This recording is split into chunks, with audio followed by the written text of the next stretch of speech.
votre émission Les spécialistes vous parlent sur SOS Docteur TV. Bienvenue. Nous sommes avec le docteur Deaswe Lidao Bawe. Il est infectiologue. Nous parlons des hépatites. Docteur, les hépatites, ça reste un sujet préoccupant et de plus en plus préoccupant. Oui, effectivement, les hépatites de plus en plus restent un sujet préoccupant au niveau de la santé publique. Oui. Alors nous allons revenir pour voir en quoi est-ce que cela reste un sujet préoccupant et voir un peu quels sont les conseils que vous allez nous donner dans cette émission pour que l'un et les uns et les autres, j'allais dire, n'ont pu se prémunir contre le mal qui devient un véritable fléau. On a connu le VIH, on a connu plein d'autres maladies, mais les hépatites sont toujours restées en marge et ont eu leur progression. Premier élément sonore et visuel, et puis nous revenons. Nous allons parler aujourd'hui des hépatites. Plus précisément, les hépatites A, B et C. Ça paraît compliqué, mais vous allez voir, c'est super simple. C'est une infection qui peut atteindre le foie, un organe primordial qui peut être nécessaire pour la détoxification du corps. Lorsque l'on est atteint d'une hépatite B ou C, il peut dans certains cas entraîner des pathologies gravissimes, comme la cirrhose du foie par exemple, où le seul traitement est la transplantation. Commençons par l'hépatite A. L'hépatite A se fait par une contamination dite féco-orale.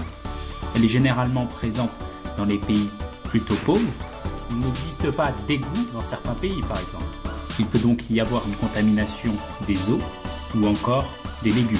Donc un légume mal cuit ou encore mal lavé peut entraîner une contamination de l'hépatite A. Bien sûr, l'hépatite A est dans la plupart des cas bénigne. Il est donc recommandé, non obligatoire, de réaliser un vaccin de l'hépatite A pour les personnes allant dans des pays où la présence de cette hépatite est importante, par exemple.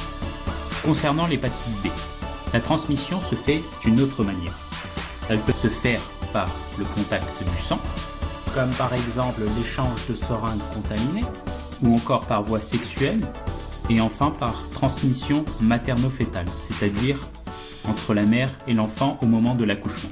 Dans certains cas, lorsque l'on est atteint d'une infection par l'hépatite B par exemple, notre corps se protège en créant des anticorps. L'hépatite est alors dite guérie. Dans d'autres cas, il n'y a pas de développement de ces anticorps. L'hépatite reste toujours active et peut se transformer en une hépatite chronique, pouvant par la suite se transformer en cirrhose du foie. Il existe, dans ce cas, une vaccination, le vaccin de l'hépatite B. Elle est obligatoire chez l'enfant, avec 3 vaccins à 2 mois, 4 mois et 11 mois, afin de réaliser une immunité et éviter d'être contaminé par l'hépatite B par la suite. Il y a donc un intérêt primordial à se faire vacciner contre l'hépatite B. Passons à l'hépatite C. La transmission peut également se faire par voie sanguine, comme par exemple l'échange de seringues contaminées, ou encore par voie sexuelle. Il existe également un haut risque de transformation en une hépatite chronique puis en cirrhose. Il n'existe cependant aucun vaccin contre l'hépatite C. Il est donc primordial de se protéger et d'agir sur la prévention afin d'éviter de contracter ces hépatites. C'est-à-dire d'une part, bien laver ses aliments, les légumes, les fruits, lorsque l'on va dans un pays où il existe un fort taux d'hépatite A, ou encore éviter de boire l'eau du robinet dans ces pays-là, avoir des rapports sexuels protégés pour éviter de contracter l'hépatite B ou C, avec un préservatif, ou encore porter des gants lorsque l'on fait une piqûre, si l'on est infirmier par exemple. Il est donc important d'agir sur la prévention, afin d'éviter d'avoir ces infections et toutes les complications qui suivent. Je vous dis à bientôt pour de nouvelles vidéos sur comment fonctionne la vaccination. Ciao, ciao. Alors, docteur Bawe, c'est vrai, quand on voit un peu le dossier de la rédaction, on sent quand même que les tendances sont en train donc de s'élever davantage et avec une certaine particularité dans la cible jeune. On va revenir à cet aspect de la question de notre sujet, mais avant tout, c'est vrai, les hépatites, on parle d'une inflammation qui touche donc le foie, mais il va en avoir plusieurs types et vous nous direz ce qui nous intéresse particulièrement dans cette émission. Oui, effectivement, comme vous l'avez dit, les hépatites, quand on parle d'hépatite, c'est une inflammation du foie Et l'inflammation peut avoir plusieurs étiologies. Et ce qui est préoccupant actuellement, ce sont les étiologies virales, donc les hépatites virales. Et aujourd'hui, les hépatites virales représentent un réel problème de santé publique pour ce qui est des hépatites virales B et des hépatites virales C. Alors, qui sont d'origine donc causées par des virus, vous voulez dire en clair, B et C, concrètement, de quoi s'agit-il? Alors, quand on parle des hépatites virales, on fait allusion à plusieurs virus. Aujourd'hui, on a 5 virus qui ont été identifiés comme ayant un lien avec les hépatites virales. C'est-à-dire que lorsqu'on est infecté à ces virus peuvent entraîner des lésions au niveau du foie. Oui. Et ces virus sont seulement désignés par le nom de l'alphabet. On a le virus A, Oui. le virus B, le virus C, le virus D ou Delta, et puis le virus E. D'accord. Il y a plusieurs autres virus, mais aujourd'hui, ce sont les 5 virus qui sont authentiques. Et parmi ces 5 virus, ils n'ont pas tous la même gravité. Ce qui pose un réel problème de santé publique, c'est le virus B et le virus C, parce que ce sont les plus fréquents. Oui. Et parmi les 5 virus, donc quand on parle d'hépatite virale, on a comme complication la cirrhose et le cancer. Mais parmi les 5 virus, ce ne sont pas les 5 virus qui vont entraîner le cancer ou bien la cirrhose. Aujourd'hui, les virus qui peuvent entraîner la cirrhose et le cancer sont les virus B et le virus C. La particularité, il y a également le virus D. Oui. Mais la particularité pour le virus D, c'est que ne sont infectés à l'hépatite D que tous ceux qui sont infectés à l'hépatite B. Autrement dit, quelqu'un qui n'a pas l'hépatite B ne peut jamais s'infecter à l'hépatite D. Alors donc le D va être le corollaire donc, du B. En quelque Oui, sorte. donc quelqu'un qui est le- infecté par l'hépatite D est forcément hépatite B. Ah ouais. Et donc, parmi les 5 virus, c'est le virus B, le virus C et le virus D, D. qui entraînent comme complication la cirrhose et au pire des cas, un cancer du foie. Alors qu'est-ce qui peut expliquer, on va dire, cette fréquence accrue de ces virus-là aujourd'hui au sein des populations? Oui, qu'est-ce qui peut expliquer? Il faut noter que quand on prend les 2 virus majeurs, le B et le C, on a aujourd'hui une prédominance de l'infection à l'hépatite B. Il y a également, dans une certaine mesure, l'hépatite C qui est la mère. Le B est plus prédominant que le C. Et il faut noter également qu'il y a une prévalence au niveau mondial. Au niveau mondial, on a 3 zones de prévalence dans le monde. La zone de basse endémie, la zone de moyenne endémie et puis la zone de haute endémie. Et nous, en Afrique subsaharienne, on se situe dans la zone de haute endémie où la prévalence est au-delà de 8%. Donc il faut dire que c'est un virus qui est là, mais il y a plusieurs virus et il y a une répartition également de ces virus. Et parmi ces virus, c'est le virus B qui est le plus prédominant et on a également un degré de prévalence en fonction de là où on se trouve. C'est un peu également comme le VIH où certains pays sont plus infectés. On a plus de PVIH que dans d'autres pays. Donc c'est la même chose qui se passe et qui se pose pour l'hépatite B. Alors, tout ce que vous êtes en train de dire, est-ce qu'aujourd'hui même au sein du monde médical, c'est sûr, on est conscient que c'est un mal qui prédomine et qui quand même commence par faire, disons, on va dire, ses dégâts au sein des populations? Oui, dans le monde médical, on le voit chaque jour parce que de plus en plus, on voit beaucoup de cancers de foie à des âges très jeunes. Alors, dans le temps, quand on dit cancer, on pense à une personne qui a un certain âge. Mais aujourd'hui, quand on prend les cancers, surtout le cancer du foie, la plupart de ces cancers sont liés à une complication de l'hépatite virale B et peut-être l'hépatite C. Alors, les sujets jeunes, ça reste quand même curieux. Et qu'est-ce qui va expliquer cette situation? On sait que c'est un virus qui est là. Maintenant, quels sont les comportements, probablement?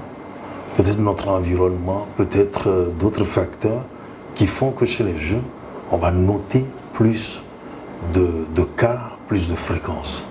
Oui, si aujourd'hui on note beaucoup de cas de cirrhose et de cancer chez les jeunes, il faut repartir au moment où on s'est contaminé.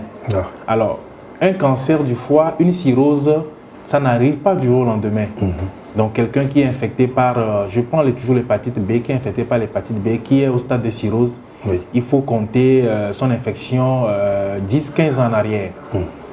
Et donc, si on fait une cirrhose aujourd'hui, on fait un cancer, c'est qu'on a contracté l'infection peut-être 15 ans, 20 ans en arrière. Et quand on prend l'hépatite virale B, les modes de contamination sont les mêmes que le VIH, par exemple. C'est la voie sexuelle, ce qui est la voie prépondérante. Et puis nous avons la voie materno-fœtale, c'est-à-dire de la mère à l'enfant. Et puis la voie sanguine, c'est-à-dire au cours de l'exposition à un sang qui est contaminé. Voici classiquement les 3 voies de contamination. Alors, en pratique, on entend dire qu'au niveau de l'hépatite C, il y a une contamination par la salive, ce n'est pas prouvé scientifiquement. La contamination par la salive à elle seule, ou bien à lui seul, n'est pas prouvé scientifiquement. Mais si par exemple la salive est associée à du sang, lors d'un traumatisme, un brossage traumatique, ça peut être un facteur de contamination, mais la salive seule n'est pas prouvé scientifiquement comme étant un facteur de contamination de l'infection à l'hépatite virale B. Alors, au-delà de ce que vous avez énoncé, on sait très bien que l'humain lui-même a, donc, on va dire, ses propres défauts, parfois ses propres excès qu'il expose à la maladie. Qu'est-ce qu'on note aujourd'hui comme raison, comme motif de consultation quand il s'agit des jeunes qui viennent vous voir et qu'on découvre après que c'est l'hépatite B peut-être ou C ou D? Oui, aujourd'hui, quand je prends un peu ce qui se passait avec le VIH dans le temps, pour demander une chirurgie VIH, il fallait avoir d'abord faire le counseling au patient et puis avoir son adhésion avant de faire le test. C'est ça. Et ça, c'était au moment où la stigmatisation était à un point très élevé. Mais aujourd'hui, nous avons dépassé cette étape. Ça fait que la sérologie VIH est un examen de routine maintenant. Aujourd'hui, on ne peut jamais faire un bilan préopératoire sans qu'on ait fait ces sérologies. On ne demande même pas l'avis du patient, on demande, ça fait partie du bilan. Tout à fait. Et donc, c'est progressivement, le dépistage de ces maladies est rentré en routine. Donc, le patient, il vient pour une telle pathologie, mais dans le bilan, on se dit que, bon, il faut qu'on fasse un bilan pour savoir s'il n'y a pas tel ou tel. Et si, par exemple, on demande une chirurgie VIH, il faut coupler avec l'hépatite B, puisque c'est l'hépatite la plus prédominante, pour voir si le patient ne se... Puisque les deux virus partagent les mêmes voies de contamination. Donc, si on est infecté par le VIH, on peut également se infecter par l'hépatite B. Donc, c'est comme ça qu'on découvre de façon fortuite les infections à l'hépatite. Et qui dit hépatite B, dit également s'il n'y a pas hépatite C. Donc c'est comme ça que si nous, par exemple, on reçoit un patient qui a hépatite B, on cherche à savoir s'il n'y a pas l'hépatite C aussi. En même temps. En même temps. Puisqu'on a dit que l'hépatite B, l'hépatite C et l'hépatite D, ce sont les 3 virus qui vont entraîner le cancer du foie à la longue. Et donc quelqu'un qui a l'hépatite B, il faut chercher à savoir forcément s'il n'y a pas le B ou bien s'il n'y a pas le D. Bon, en pratique, ce qui est difficile, c'est le D, parce que les moyens diagnostiques ne sont pas à notre portée. Et donc, seuls ceux qui ont des moyens peuvent faire ce dépistage, ou bien au cours de la prise en charge, lorsqu'on pense que la prise en charge n'évolue pas comme on veut, pour celui qui est suivi pour l'hépatite B, là, on cherche à savoir s'il n'y a pas une hépatite D à côté, parce que si quelqu'un qui est suivi pour l'hépatite B et qui est traité, et qu'on voit que sur le plan évolution, ce n'est pas ça, on cherche à savoir s'il n'y a pas le D à côté, parce que les deux mélangés, ça peut perturber le traitement du B. Et les deux virus n'ont pas le même traitement. Tout à fait. Donc c'est dans ce cadre qu'on sera obligé de demander au patient de faire tout pour pouvoir faire cette sérologie. Mais quand on prend le C, c'est une sérologie qui est disponible chez nous. Donc quelqu'un qui vient pour l'hépatite B, rapidement on cherche à voir s'il n'y a pas l'hépatite C. Voilà. Alors, on nous dit souvent que l'hépatite C, si je ne m'abuse, peut avoir aussi pour origine la prise de certains médicaments, de certaines molécules. Est-ce que c'est vérifié, ça, scientifiquement, c'est prouvé? Non, ce n'est pas prouvé scientifiquement. Les voies de contamination de ces virus, on les connaît. Et donc, pour le B et puis pour le D, Oui. j'ai dit c'est les mêmes voies de contamination que le VIH. par exemple. Et pour l'hépatite C, Oui. la voie de contamination, c'est la voie sanguine. Tout à fait. La voie sexuelle, elle n'est pas nulle, mais elle est très faible. Et donc, l'hépatite C, souvent, on contracte l'hépatite C lorsque on utilise des objets tranchants, coupants et piquants, et qu'on se blesse avec, on peut se contaminer. Et c'est pourquoi, d'ailleurs, dans la sensibilisation contre cette hépatite, au niveau des coiffeuses, au niveau des esthéticiens qui utilisent des objets tranchants, piquants pour l'esthétique et les tatouages, on préconise que ce soit du matériel personnel ou bien à usage unique. Tout à fait. Parce que ça peut être des voies de contamination. Tout comme dans le cas donc, du VIH. Alors, oui. Vous aviez énoncé un peu donc, les examens de routine qui vous permettent quelque part une meilleure prise en charge. Alors, quand on rentre dans le couloir des examens où vous commencez donc par faire toute cette exploration, alors, on part d'où? On va arriver où? Et finalement, est-ce que tous les cas vont nécessiter la même prise en charge, sinon les mêmes protocoles? Voilà les questions que je voudrais vous poser, docteur Baoui, parce que le plus souvent, on dit examen, on parle de diagnostic, et quand on finit tout ça, certains disparaissent, on ne les retrouve plus. Oui, ça c'est une question qui est très bien posée, parce qu'il y a toute une démarche dans le suivi de ces patients. Oui. Alors, il faut noter que parmi ces 5 virus que j'ai cités comme étant des virus de l'hépatite virale, seul le virus de l'hépatite C est curable. C'est le seul virus d'ailleurs au monde qui a un traitement spécifique. On sait que la plupart des virus n'ont pas un traitement. C'est le système immunitaire qui élimine le virus. Donc si je prends un peu l'exemple de la COVID-19, d'accord?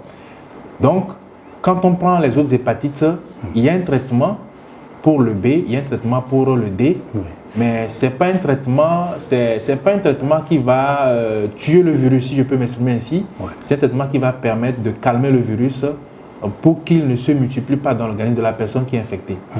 Et donc, quand je prends l'exemple de l'hépatite B toujours, quand on reçoit un patient qui vient pour l'hépatite B, il y a un certain nombre d'analyses qu'on demande parce que ce n'est pas tous les patients qui vont nécessiter une prise en charge. Quand je parle de prise en charge, c'est la prise d'un médicament. Tout à fait. Donc il y a des patients chez qui, après le bilan pré-thérapeutique, on voit qu'il n'y a pas de danger, on le surveille. La surveillance est à des périodes données, on va lui demander des analyses pour savoir si son hépatite est encore stable ou il y a un changement. Voilà. Parce que le virus peut être là, mais il peut être inactif. Et quand il est inactif, c'est qu'il est là. On peut retrouver cette trace dans le sang de la personne, mais il ne cause pas de dégâts. Mais chez d'autres, le virus est là, mais il est actif. Quand pas d'actif, c'est qu'il se multiplie. Tout à fait. Qui dit multiplication, dit quoi? Destruction des cellules du foie. Puisque le virus, il a besoin d'une cellule pour se multiplier. Et chaque virus a sa cellule cible. Et quand on prend les hépatites virales, les cellules que le virus a besoin pour se multiplier, ce sont les cellules du foie. Et donc, c'est les analyses qui vont nous permettre de savoir si cette personne a une hépatite active ou inactive. Quand c'est inactif, on surveille, mais quand c'est actif, on met un traitement pour stabiliser ou bien pour calmer la réplication virale. Voilà. Et maintenant, chez certains patients, en fonction de la santé de leur système immunitaire, ils peuvent, avec le suivi, ils peuvent à la longue détruire leur virus lorsque le système immunitaire va produire les anticorps contre le virus. Voilà un peu comment se passe la prise en charge, mais le suivi des patients qui sont hépatite B. Parce que pour l'hépatite C, là, il y a un traitement. Sauf que le traitement, il est onéreux, il est cher. Mais bon, quand on est devant des patients qui nécessitent, je pense que la plupart de nos patients que nous avons reçus, aujourd'hui, avec les assurances également, privées, et comme l'assurance d'État, il y a une prise en charge pour l'hépatite C, et ce qui soulage beaucoup les patients qui sont assurés, et ils arrivent à faire le traitement. Et donc systématiquement, quand il s'agit donc de l'hépatite C, on met donc sous protocole, on met sous traitement. Oui, il faut noter également que pour l'hépatite C également, le traitement n'est pas obligatoire, ou n'est pas systématique. C'est ça le terme, n'est pas systématique. Là aussi, il y a un certain nombre d'analyses qu'on demande. Tout à fait. Et donc, c'est les résultats des analyses demandées qui vont nous déterminer voilà, s'il faut traiter ou pas. Ouais. Et l'analyse qui est obligatoire, systématique maintenant, c'est ce qu'on appelle la charge virale. Ah ouais. Elle permet de savoir si votre virus est réplicatif ou pas. Okay. Donc, si on fait la charge virale, qu'on voit une quantité de virus, ça veut dire qu'il y a une réplication. Et il faut aller traiter. Mais si on fait la charge virale, qu'il n'y a pas de réplication, donc on surveille. Donc, ça applique on laisse là également donc l'organisme faire son travail. Faire son travail. Donc, ce qui est d'ailleurs mieux pour le patient. Ce qui est d'ailleurs mieux pour le patient. Et donc, l'hépatite C, ça s'applique aussi comme pour l'hépatite B. Alors, donc, je ne viens pas parce qu'il s'agit de l'hépatite systématiquement. Si on ne me met pas sous traitement, que je me demande mais pourquoi on détecte l'hépatite, mais on ne me met pas sous traitement, il faut s'en référer quand même à la démarche du médecin. Oui, parce qu'il y a une raison fondamentale. Justement, il y a certains patients qui ne comprennent pas, mais je pense que quand on vient chez le spécialiste et qu'on donne les informations qu'il faut, il faut que le patient prenne ça comme vraiment c'est ce qu'il faut faire. Oui. Parce que nous avons également remarqué que certains patients viennent nous voir, on fait le bilan, on dit qu'il n'y a rien, mais quand il sort, quand il écoute ce que les ont dit, tous les ont dit, il s'adonne à autre chose. Oui. Et il vous revient avec des complications. Il aurait dû rester tranquille et suivre donc vos recommandations. Bien sûr. Que tout se passerait bien. Alors c'est une question de confiance aussi, d'adhésion et quelque part une certaine culture quand même du milieu médical qui manque parfois à certains patients parce que quand on sent la maladie, on a tout de suite peur. Tout le monde qui sait qu'il a un mal sur tout. Oui, effectivement. Quand on écoute le nom, on a peur, c'est vrai. Mais je me dis que quand on vient chez le spécialiste, chez le médecin, le médecin, il n'a aucun intérêt à ne pas vous traiter si ça l'exige. Donc, si le médecin dit qu'il n'y a pas de gravité, je pense que le patient doit s'en tenir à cela. Alors, du moment que nous savons très bien que j'ai une hépatite B ou C et qu'on me dit de laisser mon organisme faire le travail, quels peuvent être les risques, sinon les facteurs qui peuvent changer la donne? Alors, après analyse, quand on dit au patient que votre hépatite n'est pas traitable et qu'on doit surveiller, ça ne veut pas dire qu'il doit s'envoler dans la nature. C'est ça aussi l'autre aspect. Donc, il faut qu'à des périodes données, le patient vienne, le contact soit maintenu. Il faut qu'il vienne pour qu'on lui demande les analyses pour la surveillance. Parce qu'aujourd'hui, le virus il peut être inactif, mais demain, il peut se réveiller. Tout à fait. Et donc, si on suit bien le patient et qu'à un moment donné, il y a un problème, on intervient rapidement. Et moi, ce que je dis à mes patients, je dis, voilà, vous avez fait les analyses, il n'y a rien, on surveille. Alors, je donne rendez-vous dans 1 an pour le contrôle ou bien dans 9 mois, ainsi de suite. Mais je dis toujours, s'il y a quelque chose avant ça, revenez. Tout à fait. Parce qu'on ne sait jamais, les choses peuvent changer avant le rendez-vous qui a été institué. Tout à fait. Donc, c'est ce que je dis souvent aux patients. Voilà. Alors, justement, dans cet écart-là, cet intervalle-là où les choses peuvent changer, qu'est-ce qui peut amener la situation à changer?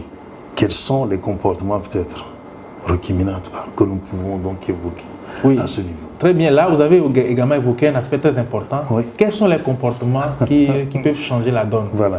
Parce que lorsque le patient il a un virus qui attaque le foie, il faut également qu'il ait une hygiène de vie. Et donc, c'est aussi un conseil qu'on donne aux patients. L'hygiène de vie, c'est quoi? C'est si je prends un patient qui est alcoolique. Quand on dit alcoolique, c'est la personne qui, tous les jours que Dieu fait pour lui, il doit prendre de l'alcool. C'est son eau, quoi. C'est ça. Donc, cette personne, par exemple, elle doit arrêter l'alcool. Parce que... Arrêter systématiquement. Arrêter systématiquement. Oui, ça c'est... Il faut arrêter systématiquement. Chez l'alcoolique, il faut arrêter. Parce que le virus, il est là. L'alcool également participe un peu à notre baisse de l'immunité. Tout à fait. Et donc, quand l'immunité baisse, le virus qui était actif et inactif, notre système immunitaire va baisser et le virus va maintenant prendre le dessus. C'est comme une infection opportune chez la personne. Et donc, si le virus se réactive, l'alcool ayant détruit le foie, ou bien détruisant progressivement le foie, le virus va se réactiver et va participer avec l'alcool à la destruction de son foie. Et donc, vous voyez que cette personne va rapidement évoluer vers la cirrhose. Et ça, c'est un. Maintenant, on proscrit aux patients de ne pas faire l'automédication. Parce que vous savez que quand tout ce qu'on prend comme médicament, il y a un métabolisme hépatique ou rénal. Tout à fait. Quand on prend un médicament à la longue, ça doit être éliminé par l'organisme, soit par le foie, soit par le rein. Le rein. Et donc, si vous prenez un médicament qui est hépatotoxique, c'est-à-dire qui est toxique pour le foie, vous allez aggraver votre la santé de votre foie. Et le virus étant là, ça va favoriser également le développement vers la cirrhose. Donc, il y a ces conseils qu'on donne aux patients. Également, on va également, dans les conseils, on va chercher à faire le dépistage lorsqu'il s'agit d'un patient qui est en couple, par exemple, pour protéger l'autre si il n'est pas infecté, pour le protéger en instituant un dépistage. S'il est bon, on va aller à la vaccination, surtout pour l'hépatite B. Alors, vous touchez là un aspect très important de la question, c'est que le plus souvent, quand on est un sujet hépatique et qu'on se sait ainsi, vous l'avez dit, absence de traitement, on a l'impression qu'en réalité, tout se passe bien et qu'on peut se permettre tout. Mais vous dites qu'il faut aussi aller dépister, on va dire, la partenaire ou le partenaire, si éventuellement les gens sont en couple. Ne faut-il pas le faire systématiquement maintenant, parce que les gens, même s'ils ne vivent pas en couple, on sait très bien que...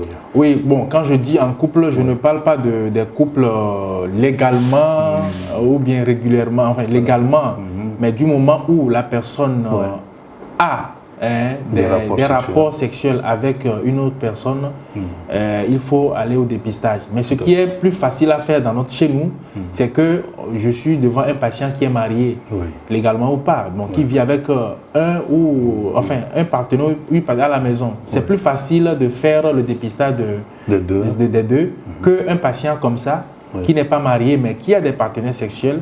Là, c'est difficile. Mais le conseil qu'on donne souvent, c'est pour ces personnes, on leur demande vivement de faire dépister le ou les partenaires. En donnant tous les conseils et tous les risques que la maladie comporte.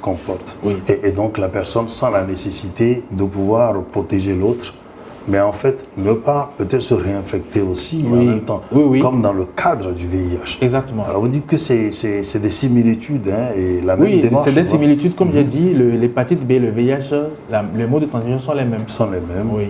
Et donc on va assister plus ou moins à une certaine déficience au niveau de l'immunité de la même façon, vous l'avez dit. Effectivement. Voilà, les défenses tombent, ça voudrait dire que tout peut y passer, vous l'avez dit, les infections, les maladies opportunistes aussi peuvent gagner du terrain. Alors, dans le cas où en réalité la personne n'est pas sous traitement, comme nous le disons concrètement, elle représente quand même un danger pour les autres.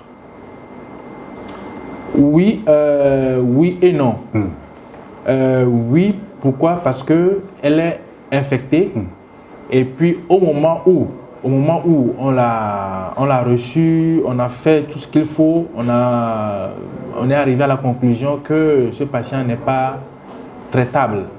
Il ne nécessite pas un médicament antiviral. Là, on le surveille.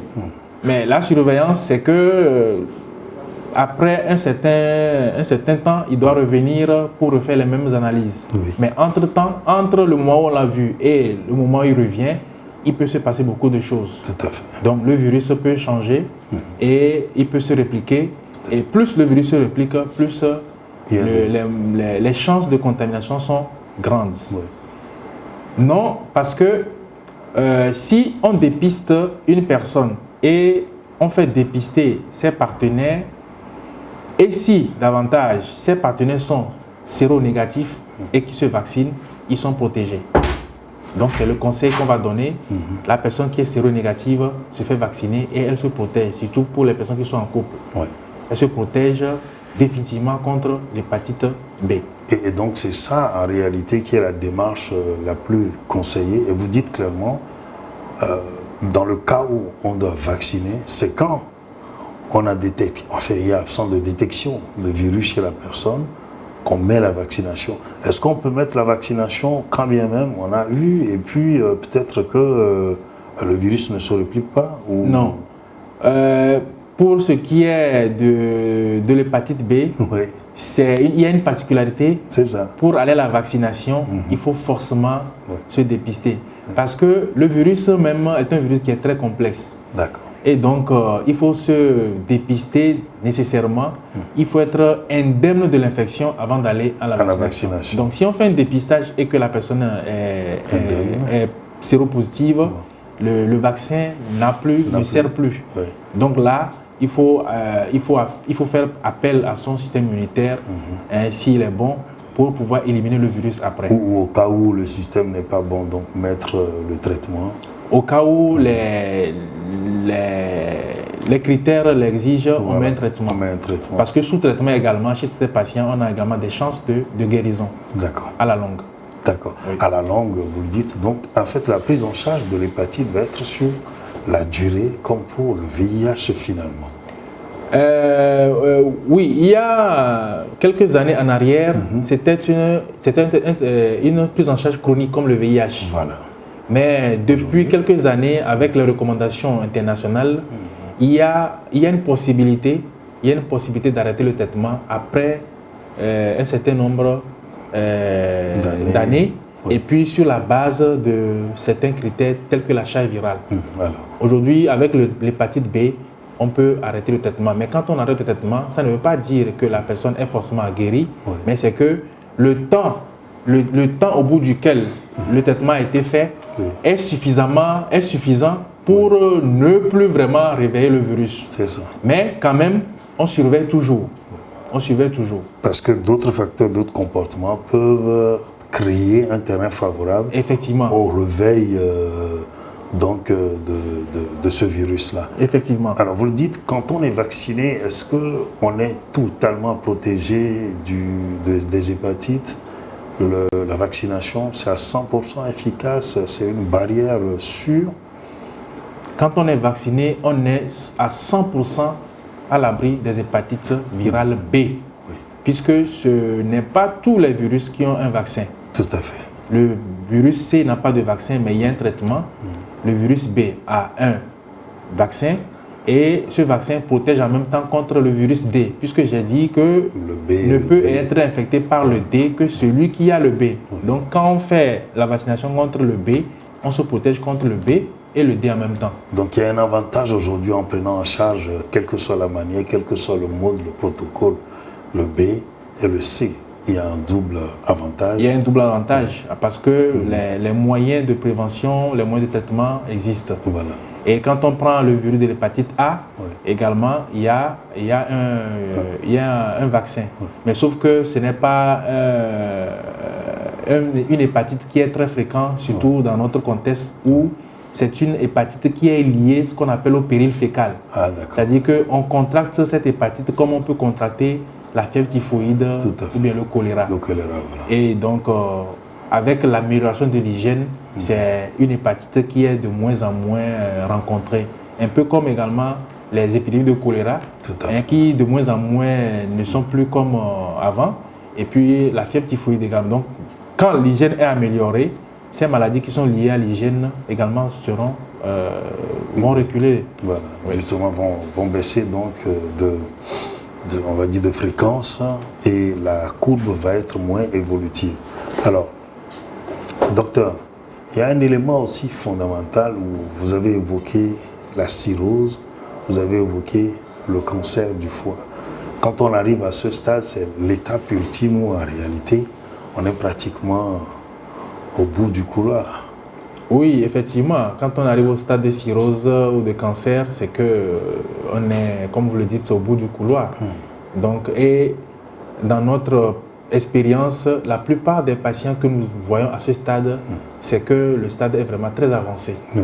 Et donc, on ne fait que faire de l'accompagnement. Oui.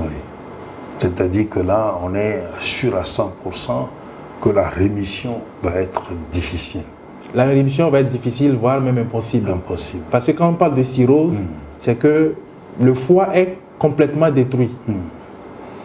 Le foie est complètement détruit. Alors qu'on connaît un peu, on sait un peu l'importance de cet organe dans notre organisme. Donc, au stade de cirrhose, c'est que il n'y a plus rien à faire. Donc en ce moment, je pense qu'on est dans le compte à rebours, on décompte pratiquement, et vous êtes là donc pour peut-être un minimum de confort de vie pour le patient. Oui, c'est ça, c'est ce que j'appelle l'accompagnement. Oui. Oui. Et voilà quand même qui reste effarant et parfois qui fait que quand on parle des hépatites, les gens ont plutôt peur quand vous leur dites qu'il n'y a rien, que l'immunité même va s'occuper du cas. Il y a cette image-là de ce ventre-là, de cette situation qui entre les gens, qui donne cette peur. Mais en même temps, cela devrait nous interpeller pour plus de précautions. Oui, effectivement, cela devait nous interpeller pour plus de précautions et aller au dépistage et à la vaccination. Bon, alors, et une fois qu'on le fait, on est vraiment à l'abri de cette hépatite B et D, puisque quand on se vaccine, on se protège contre ces deux virus. Voilà, et maintenant, pour les autres hépatites, notamment le C, c'est adopter une bonne hygiène de vie pour ne pas se contaminer. C'est vrai, il y a un traitement pour ça, mais il ne faut pas souhaiter avoir une infection pour se faire traiter. Pour se faire Donc, traiter. il faut quand même prendre des mesures il vaut mieux pour se protéger.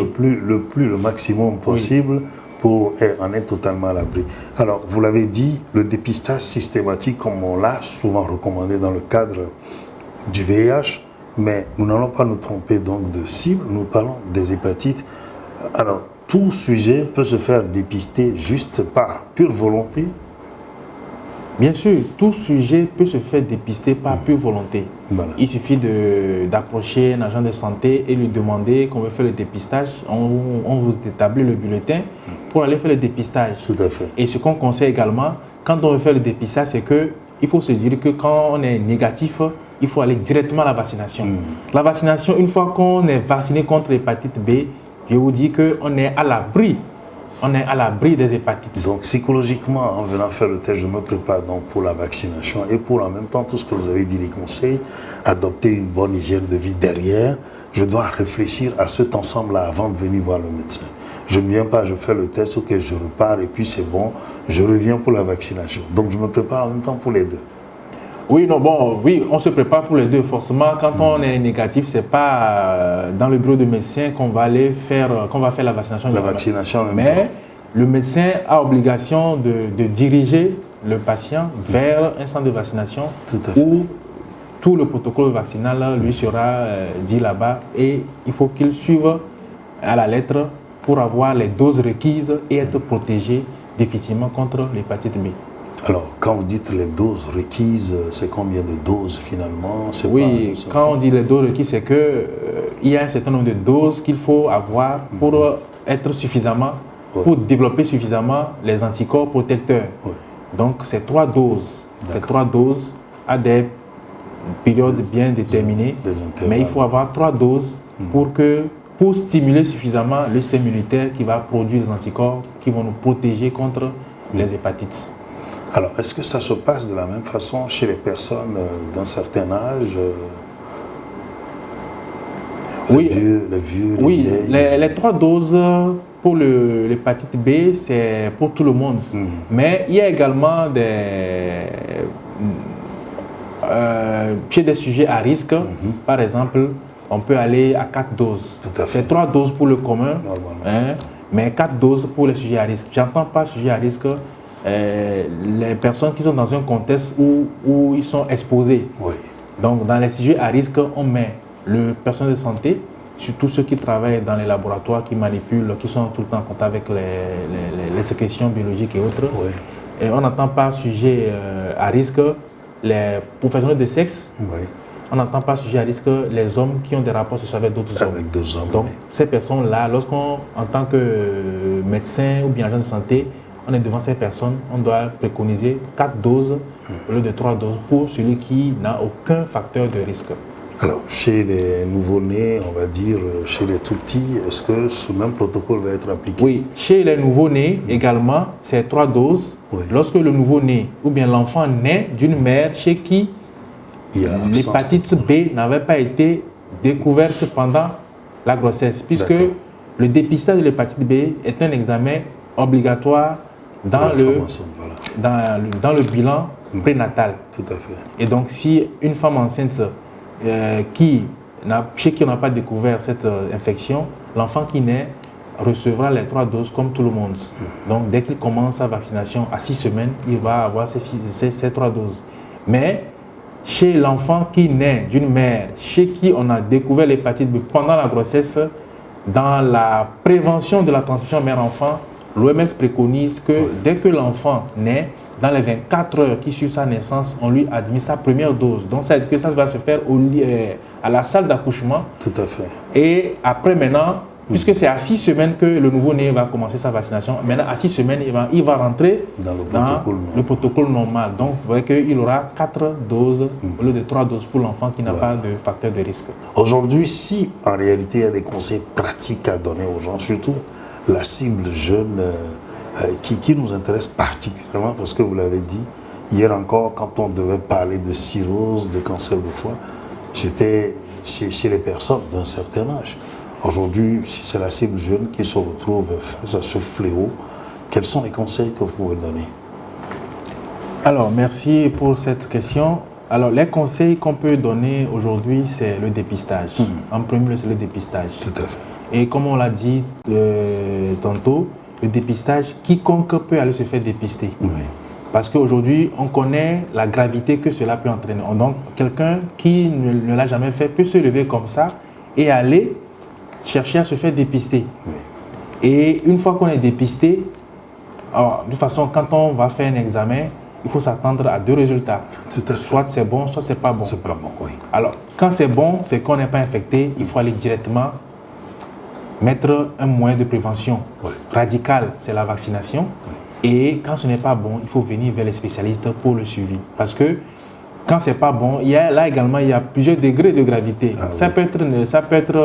On peut être positif à l'hépatite B, mais au moment où on est positif, notre virus n'a pas encore causé de dégâts. Ou bien n'a pas encore commencé par causer des dégâts. Et donc, avec les conseils du médecin, des spécialistes, et on peut arriver un jour à éliminer également ce virus. Donc, le conseil que j'ai à donner, c'est le dépistage. Absolument. On a le dépistage qui est le conseil essentiel que vous donnez. On a aussi donc l'hygiène de vie que vous avez évoquée, où il faut que les gens fassent attention. Oui, il y a l'hygiène de vie. Je pense que quelqu'un, à partir du dépistage, quelqu'un qui, d'abord, quand on vient se faire dépister, c'est parce qu'on a une hantise, on a une peur. Oui. Et donc, si on vient se faire dépister et que vraiment on est indemne, je pense qu'on fera tout, parce que quand on fait un dépistage et qu'on est négatif, lorsque vous annoncez le résultat à votre patient, vous dites « Ah, vous êtes aujourd'hui négatif, mais faites tout pour le demeurer. Oui. » Et donc, je pense que ça va de soi. Donc, si on veut vraiment être négatif, bon, mis à part la vaccination qui va nous protéger contre l'hépatite B, mais il y a les autres infections, notamment le VIH par exemple. Donc, on va adopter une hygiène de vie, les rapports sexuels protégés, ainsi de suite. Et là, je pense que ça va de soi. Alors, d'où l'avantage que de se protéger des hépatites. En même temps, on se protège aussi contre le VIH et tout ce qui est infection sexuellement transmissible d'ailleurs. Et donc, tout l'intérêt de pouvoir adopter les comportements responsables que vous êtes en train d'indiquer dessus. Vos conseils, on aura compris tout l'intérêt de parler de ce sujet parce que actuellement, pendant que nous parlons, c'est peut-être 2 ou 3 personnes qui se font infecter du VIH et peut-être que dans 6 mois, 7 mois, les virus vont commencer par se répliquer chez certains. Chez certains, ça va s'accélérer d'ailleurs, on en a très vite, le foie qui va partir totalement. Et quand on arrive donc au stade de la cirrhose du foie et du cancer, c'est que vous dites c'est déjà trop tard. Et les heures sont comptées et il faut accompagner le malade. C'est ce que nous voudrions inviter quand nous sommes venus vous voir. Merci, Dr Baoué, pour votre disponibilité et le temps que vous avez consacré. On sait que des malades attendent pour continuer la consultation. Nous allons prendre congé de vous. Merci à vous, chers téléspectateurs. Les spécialistes vous parlent sur les hépatites, se referment ainsi. Gardez espoir quand même que demain est un lendemain meilleur et il faut adopter les comportements responsables. Dépistez-vous surtout, c'est très important. À très bientôt.